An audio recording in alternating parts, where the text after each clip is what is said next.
السلام عليكم ورحمة الله وبركاته. أنا إلهام وده مطبخ مس إلهام. الطاجن اللي قدامك ده أو السيرفيس اللي قدامك ده فيه فتة كوارع. الكوارع دي مش كل الناس بتحبها، بس للناس اللي بتحبها بقى دي طريقة جديدة وهتبقى بالنسبة لهم مستحبة جدا. يعني في ناس بتحب تاكلها بس بتخاف من اللزوجة اللي فيها أو بتخاف من الحتت الطرية اللي فيها ما بتستهوهاش. النهاردة هنعملها مع بعض بطريقة حلوة جدا وشيقة جدا. أنا عملتها معاكي مرتين قبل كده ودي مرة تالتة، بس المرة دي مختلفة إلى حد كبير يعني، بس بنفس طريقة التنظيف. يعني عملتها معاكي قبل كده، المرة دي هعملها معاكي تاني بس بنفس الطريقة اللي بنضفها بيها. يعني مش بنضفها، هي بتجيلي طبعا نضيفها من عند الجزار بالطريقة دي بيضة وزي الفل، بس أنا لازم أعمل لها غلية، يعني أغلي المية واسقطها فيها وارجع ادلق المية دي تاني واعمل لها بقى يعني التوابل بتاعت الشوربة بتاعتها. هي بتيجي بصي نضيفه وجميله ازاي ومتقطعه طبعا. انت بقى عليكي ان انت تسويها. نسويها ازاي؟ انا قبل كده سويتها معاكي في البريستو، النهارده انا هسويها معاكي في حله عاديه خالص، بس طريقه التسويه بتديها وقتها شويه. دي ميه بتغلي زي ما انت شايفه، مقدار ميه يعني مش مقدار، المهم ميه تغطيها. يعني في ناس كتير جدا تسقطها في الميه دي وتستنى لما تشيل الريم اللي بيطلع منها وتبتدي بقى تحط لها التوابل بتاعتها والبصل والكلام ده. لا انا انا عن نفسي ما بحبش اعمل كده. انا بحطها في الميه اللي بتغلي زي ما انتي بتشوفي، وهوريكي دلوقتي الميه نفسها لونها هيتغير ازاي.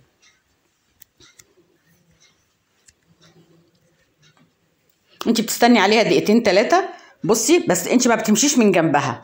بصي الريم طلع على وشها قد ايه، وبصي لون الميه نفسها اختلف ازاي، لونها غمق شويه وده لون انا ما بحبوش.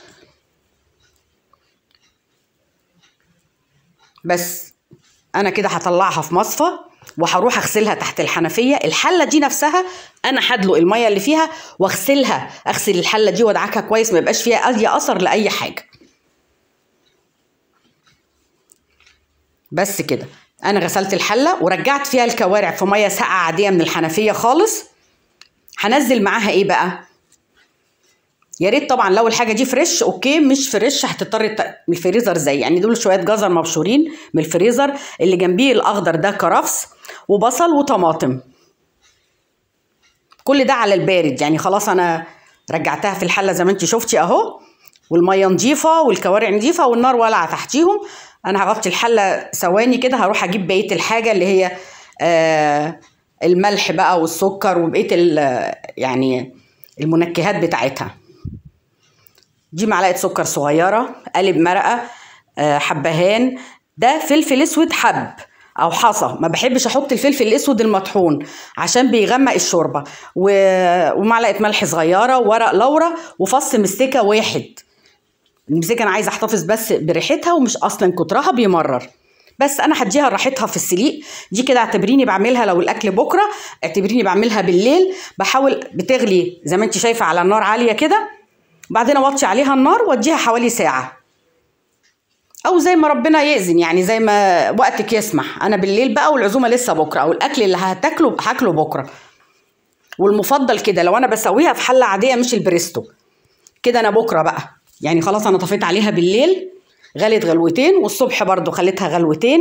بصي بقى بحرف الشوكه، انا مش عايزه اهريها، مش عايزه اللحم يقع من على العظم، انا عايزاها تفضل يعني اللحم يندغ وانتي بتاكليه، ما يبقاش حاجه مهريه كده.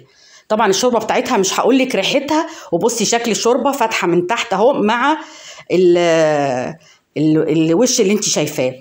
دي حله عاديه بقى خالص، حته زبده اللي انا نزلتها دي ومعاها معلقتين زيت. لو بتحطي زبده على النار مباشره عشان هتطبخي فيها لازم تحطي معاها معلقتين زيت. ده على البارد، يعني انا حطيت الزبده وحطيت الزيت، وعلى البارد هنزل معاهم معلقه توم مفرومه. يعني مش هحمر التوم فيها ولا حاجه. وهنزل بالطماطم. الطماطم عندك فريش معصوره بتنزليها، ما عندكيش زي اللي انا عاملاها مجمداها كده بتنزلي بيها. وبحط معاها معلقه صلصه عشان زي ما انت شايفه الطماطم ما كانتش حمرا قوي.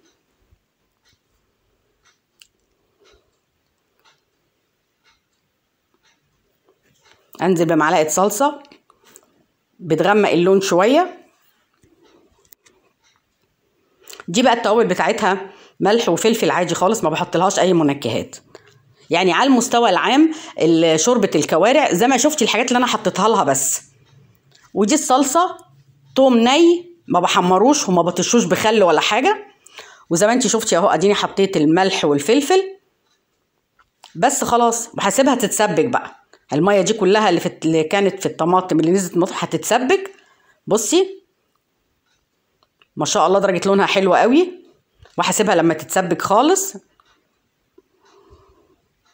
شفتي درجه اللون الطماطم مع معلقه الصلصه اللي انت معلقه الصلصه بقت في منتهى الجمال. خلاص احنا هنركن الصلصه وكده، عملنا الشوربه وعملنا الصلصه. تعالي بقى نحط شويه الخضار دول في الفرن يتشووا.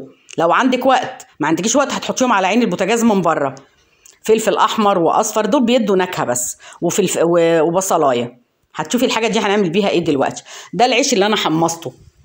هتقولي لي انت حمصتي العيش عشان ترجعي تبليه تاني؟ لا، عشان انا عايزه احتفظ بطعم التحميصه دي، لان انا مش هغرق الشوربه، العيش في الشوربه يبقى مبلول. هتعجبك الطريقه جدا. هتعالي بقى نعمل الرز مع بعض. برضو معلقتين زيت. الزيت بقى فايدته ايه مع الرز؟ بيخلي الرز مفلفل قوي. انزلي بمعلقه سمنه بلدي كبيره كده حلوه على مزاجك، وتنزلي عليها بالرز بتاعك. انت غاسله الرز طبعا ومصفياه.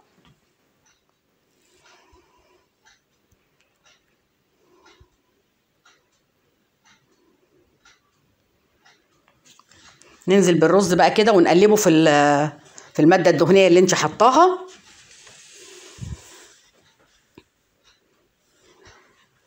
تقلبيه بقى كام تقليبه كده حلوين زي الفل، لما كل الرز ده يتشرب مع السمنه بتاعتك.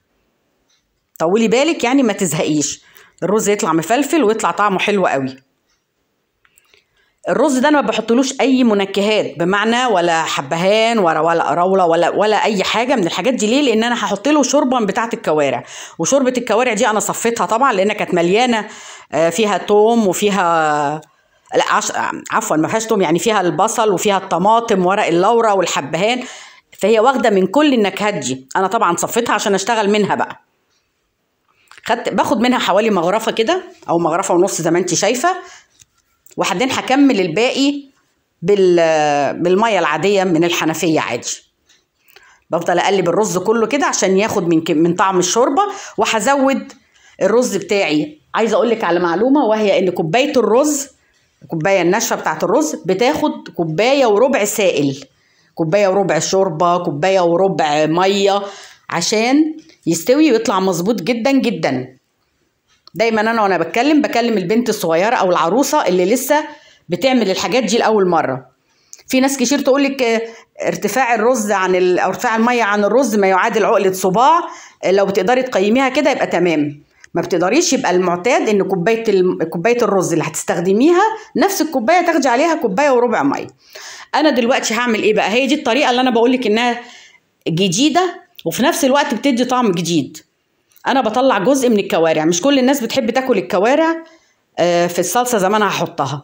في ناس بتاكلها مسلوقه زي ما هي، فانا هسيب جزء من الكوارع زي مسلوقه، والجزء ده انا هقطعه حتت صغيره، مش حتت صغيره مهريه، بس حتت صغيره تبقى باينه في المعلقه. هي سهله قوي، هتشوفيها دلوقتي بتطلع من العظم في منتهى السهوله.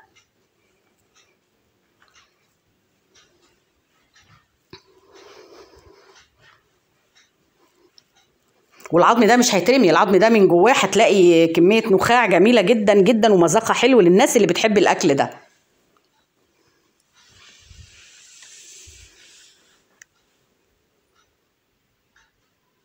بصي ما شاء الله العظم، يعني اللحم مستوي وبينزل من العظم لوحده.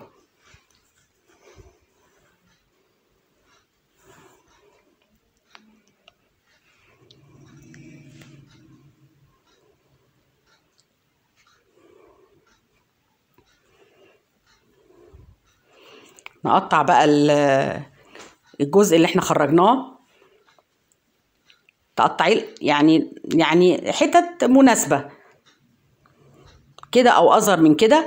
يعني القطع اللي تناسبك، اللي تطلع في المعلقة، ما تبقاش يعني كبيرة على المعلقة ولا صغيرة مش باينة، عشان اللي بياكل يحس بيها.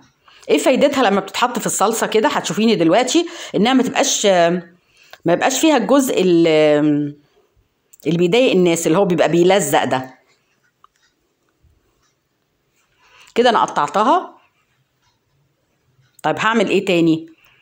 الحاجات اللي عندي اتشوت خلاص في الفرن. انا لازم عشان تتشوي وعشان تتقشر لازم تخرج تتلفيها في فويل او في ستريتش عشان ينفع تتقشر، ينفع القشره الرفيعه خالص بتاعت الفلفل تطلع من على اللحم. هي طبعا كانت سخنه جدا وانا بحاول افتحها بصعوبه يعني. بص الدخان حتى طالع اهو. برضو الفلفل والبصل بص القشره بتطلع ازاي. هي القشره كده استحاله ترضى تطلع لو ما لفتيهاش بعد لما خرجت من الفرن مباشره في ستريتش او في فويل.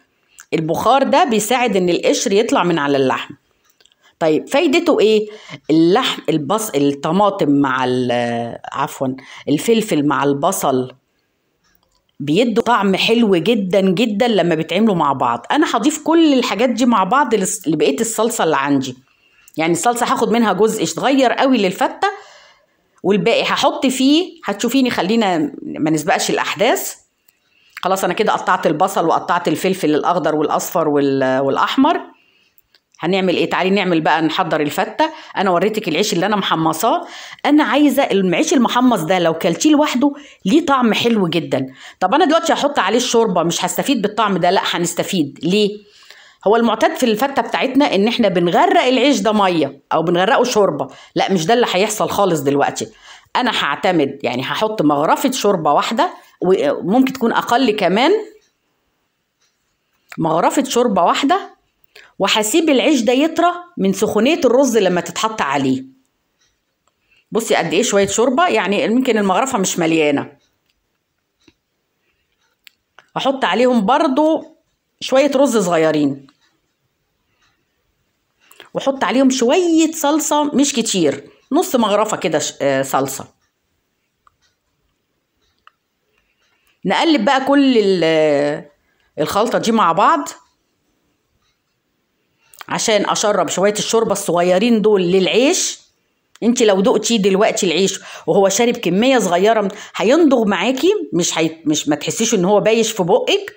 في نفس الوقت بيدي نكهه وطعم حلو قوي. خصوصا ان كمان لسه الوش بتاع الفته ده انا بعمل له طشه تانية خالص.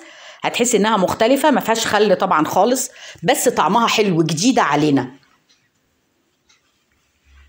بقيه الصلصه انا هنزل بالكوارع اللي انا قطعتها والخضار اللي هو الفلفل بالوانه والبصل المشوي. دي بتعمل هخليهم يغلوا غلوه مع بعض قبل ما احطهم على وش الفته.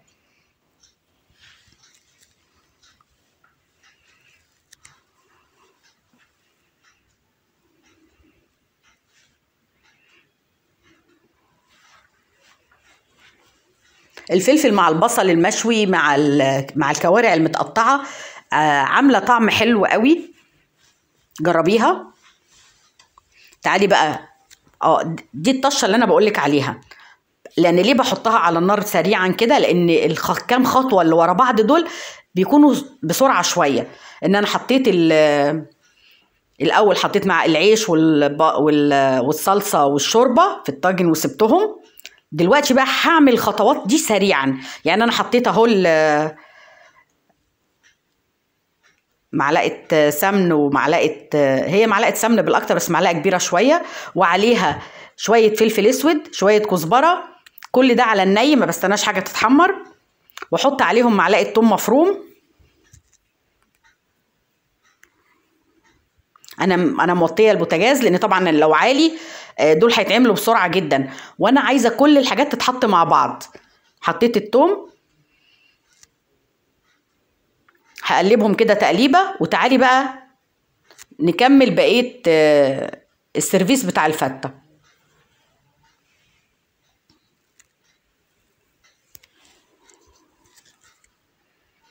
هقلبهم تقليبه كده واسيبهم يعيشوا حياتهم. هما مش هيعيشوا حياتهم فتره طويله لان انا بشتغل، فعايزه كل الاحداث ورا بعض يعني.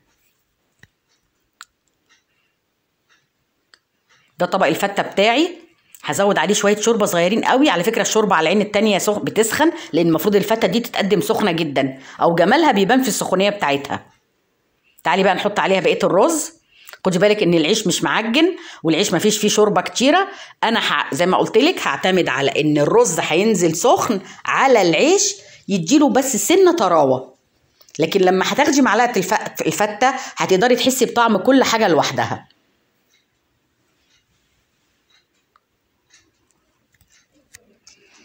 انت عامله طبعا الرز بالسمنه البلدي وحاطه معاه كمان مغرفه من الشوربه بتاعتك اللي انت اصلا منكهاها ومديها اطعمه كتير، حبهان وكرفس وبصل وطماطم، فليها نكهه لوحدها يعني هتشربيها هتستمتعي بيها جدا. والشوربه كمان واخده من نفس الطعم، فيعني الحاجات كلها مع بعض عامله جو حلو قوي.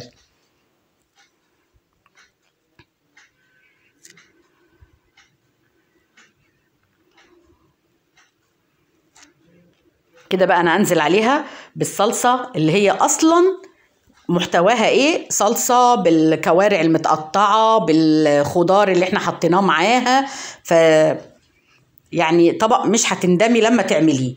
كل ده انا بحط الحاجات ورا بعض اهو، وعلى عين البوتاجاز في الطشه اللي قلت لك عليها اللي هي مكوناتها ايه؟ معلقه توم مفروم، شويه فلفل اسود، شويه كزبره. تقولي لي ايه تشكيله الحاجات دي مع بعض؟ جربيها مش هتندمي. ودي مش هتشرها بحاجه، يعني مش هحط عليها شوربه ولا احط عليها حاجه، هي هتتحمص مع بعض كده وهروح انا طشها على وش الفته كلها. بصي هي لسه بتغلي ازاي. بصي هنزل انا بقى دلوقتي، انت مش سامعه الطشه بتعمل ايه؟ الفلفل الاسود بيعمل شغل عالي قوي قوي مع الكزبره مع السمنه البلدي مع الثوم، عامل شغل عالي قوي. دي بس معلقه شوربه، بس ما انا مستخسره بقى شويه اللي في الطاسه دول. بس كده، وتتقدم على السفره بألف هنا وشفا ليكي واصحابك ولضيوفك، وما تنسيش اللايك والشير. شايفه الحلاوه؟ جربيها ومش هتندمي.